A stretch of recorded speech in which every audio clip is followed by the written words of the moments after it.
In 2014, pro-Russian separatists seized key locations across the Ukrainian oblasts of Donetsk and Luhansk, collectively known as the Donbas, triggering Ukrainian response. A proxy war was launched, known as the Donbas War, between Ukraine and the separatists. The cities of Donetsk and Luhansk fell, and the separatists proclaimed the Donetsk People's Republic (DPR) and the Luhansk People's Republic (LPR). 8 years later, on February 24, 2022, Russia launched a full-scale invasion of Ukraine, launching troops through the north from Belarus, east through Russia as well as separatist-controlled Donbas, and south through Crimea. By April, Russia retreated from the north. Fighting remained in the east and south till this day. The main fighting is located in the oblasts of Donetsk, Luhansk, Zaporizhia, and Kherson, with the heaviest in Donetsk Oblast. On September 30th, 2022, Russia annexed the Donbas along with the Ukrainian regions of Zaporizhia and Kherson, incorporating them as the Donetsk People's Republic, Luhansk People's Republic, Zaporizhia Oblast, and Kherson Oblast. Russia treats the region as integral to its national territory and frames several intertwined strategic, economic, symbolic, and geopolitical arguments for its importance. First, in Russia's self-narrative, the Donbas is portrayed not merely as a contested zone, but as a region that has been legitimately incorporated into Russia and thus must be defended and integrated like any other Russian region. In his annexation speech, Vladimir Putin declared that the occupied parts of Donetsk and Luhansk, which collectively comprised the Donbas and other regions, would be part of Russia. By treating the Donbas as Russian territory, Russia shifts the operational frame. Attacks on the area are characterized domestically as attacks on Russia itself, raising the urgency of defense and elevating the stakes. Second, from a strategic geographic perspective, Russia views the Donbas as an essential buffer and forward base zone because it lies directly adjacent to Russia's border in the east and sits on key transport axes.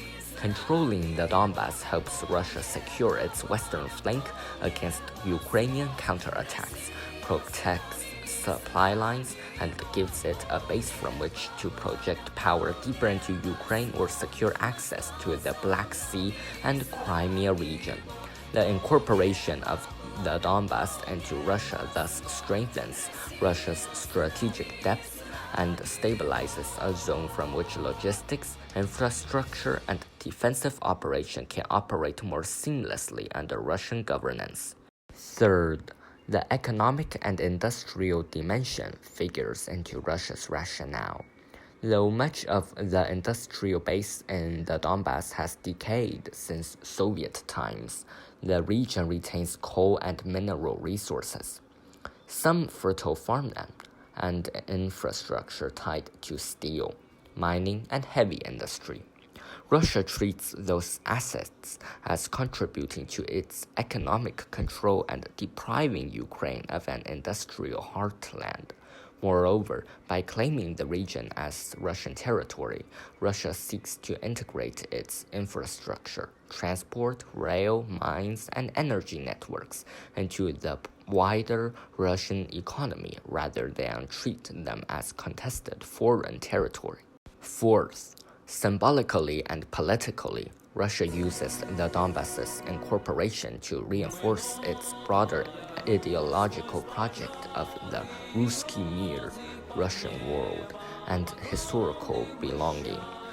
According to Russian discourse, many residents of the Donbas speak Russian, have cultural ties to Russia, and were historically part of the Russian Empire or Soviet Union, which gives Russia a narrative of returning home and protecting compatriots.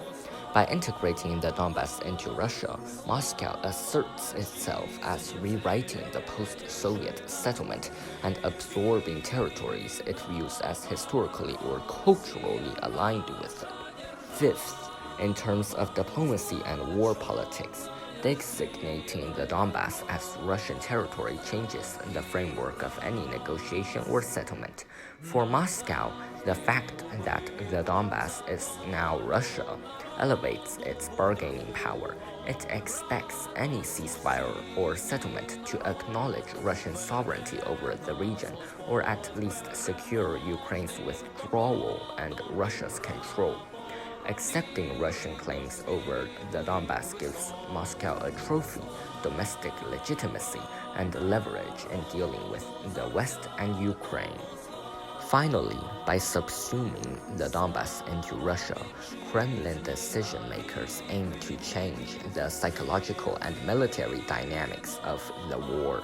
Fighting for Russian territory allows Russia to frame its operations as defensive rather than purely offensive, which can help with mobilization, domestic support, and legal justification within Russia. It also means that territory, once occupied and contested, becomes, in Russian eyes, an administrative region to be developed, fortified, and integrated, making Ukrainian attempts to retake it inherently more difficult and costly.